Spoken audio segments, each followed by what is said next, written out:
বছর এবার দুর্গাপুর উৎসব করে বেশি করতে পারেন, কিন্তু মনে রাখতে হবে ধর্ম যার যার, উৎসব তার তার। ধর্ম যার যার, উৎসব তার তার, ভোলাবেন না। আর দুর্গা পূজা নিয়ে কেউ যদি রাজনীতি করতে চায়, চক্রান্ত করতে চায়, ইসলামী আন্দোলন বাংলাদেশের প্রত্যেকটা নেতা কর্মী অতন্ত প্রহরী অবস্থা আছে, তারা পাহারা দিবে। আমাদের সংখ্যালঘু ভাইরা তাদের পূজা উদযাপন করবে, ধর্ম পালন করবে, নির্বিঘ্ন করবে, শান্তির সাথে করবে, নিরাপত্তার সাথে করবে। এই দায়িত্ব ইসলামী আন্দোলন বাংলাদেশ কাঁধে তুলে নিয়েছে। ইসলামী আন্দোলন বাংলাদেশ শান্তির সংগঠন, অনেক মানুষই আছেন ভদ্র, যোগ্যতা সম্পন্ন, জ্ঞানী, গুণী, কিন্তু তারা রাজনীতি আসে না কেন? ঘুরে ধরে রাজনীতি, পচা রাজনীতি, নষ্ট রাজনীতি তারা আসতে চায় না। আমি ওই সমস্ত ভদ্র ভাইকে বলবো, আপনি যদি লুকিয়ে থাকেন, এখানে না আসেন, লুচ্চারণ গুন্ডা বদমাশেরা এই জায়গাকে দখল করে দিবে। এখানে আসুন যারা ভালো, ভদ্র, জ্ঞানী। আপনার এই ময়দানে আসলে কোনো বদমাশটা এখানে থাকতে পারবে না, পালাতে বাধ্য হবে ইনশাআল্লাহ।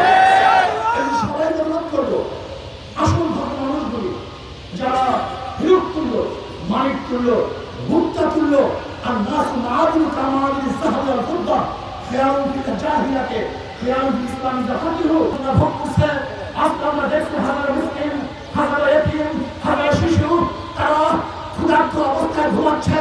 হাজারো মানুষ শান্তি নাই, মুক্তি নাই, তাদের পেটে খাদ্য নাই, তাদের শরীরের মধ্যে বস্ত্র নাই, তাদের উপরে কোনো ছায়া নাই, তারা আজকে শিক্ষিত হতে পারছে না। যদি বাংলাদেশের মানুষগুলো দল এবং দেশ এবং নেতা পরিবর্তনের মাধ্যমেই শান্তি পেত, তাহলে এই মানুষগুলো আজকে কষ্ট করতো না। কেন কষ্ট করতেছে? কারণটা কোথায়? আজকে হাজারো মেধাবী, রিকশাওয়ালা, শ্রমিক, কুলি, মজদুরের সন্তান মেধাবী, কিন্তু তারা ক্যাম্ব্রিজ, অক্সফোর্ডে, হার্ভার্ডে আর বড় বড় ইউনিভার্সিটিগুলিতে, রিয়াদ ইউনিভার্সিটিতে করতে পারছে না। কারণটা কোথায়? এর কারণটা কি?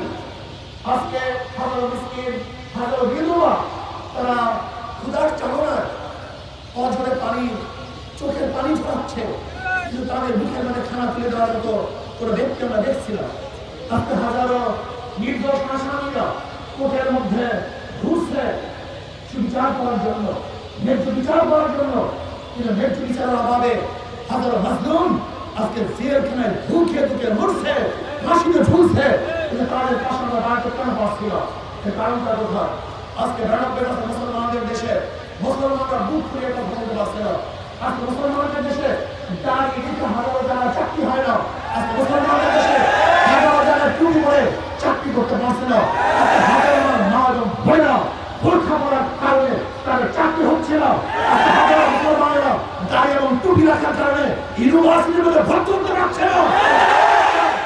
দেখতে হবে, বুঝতে হবে, আজকে সালেমরা ইসলামী গুরুদি আন্দোলনে ইসলামকে ধ্বংস করার চক্রান্ত করতেছে। এই যারা বাংলাদেশের মানুষ মানতে পারি না। আমার যুবক বাবারা, তোমরা কি দেখেছ? এই 5ই আগস্টের পরে যে বৈষম্য আন্দোলন করেছিলাম, সংগ্রাম করেছিলাম, মানুষকে মুক্তি দেব, মানুষের কল্যাণ করব, সেই সমস্ত নির্যাতিত মানুষের মুখের মধ্যে হাসি ফুটাবো। যারা ক্ষুধার্ত তাদের ক্ষুধা নিবারণ করবো, যারা বস্ত্রহীন তাদের বস্ত্রের ব্যবস্থা করবো, যারা গৃহহীন তাদেরকে গৃহের ব্যবস্থা করবো, যারা অসুস্থ অবস্থায় চিকিৎসাবিহীন ঝুঁকি অবস্থায় তাদের সুচিকিৎসার ব্যবস্থা করবো। কিন্তু আমরা কি দেখলাম? আমার লোক, আমার গুন্ডামি, আমার বদমাশি। এর জন্য ছাত্র জনতা জীবন দেয় নেই, এর জন্য ছাত্র জনতা রক্ত দেয় নেই, এর জন্য আমার ভাইয়েরা পঙ্গু হয় নাই। আমরা চাই না দেশের সন্ত্রাস থাকুক, আমরা চাই না প্রধান থাকুক। আমি সবাইকে বলবো, যেখানে যে গুন্ডা, যেখানে যে চালাবাজ গুন্ডামি করার জন্য, চাঁদা নেওয়ার জন্য যাবে, ওকে খাম্বায় বেঁধে রাখবেন। আপনি খবর দিলেন মুক্তি আসতে পারে না। তারা বলেন এদের বারবার পরিবর্তন হয়েছে।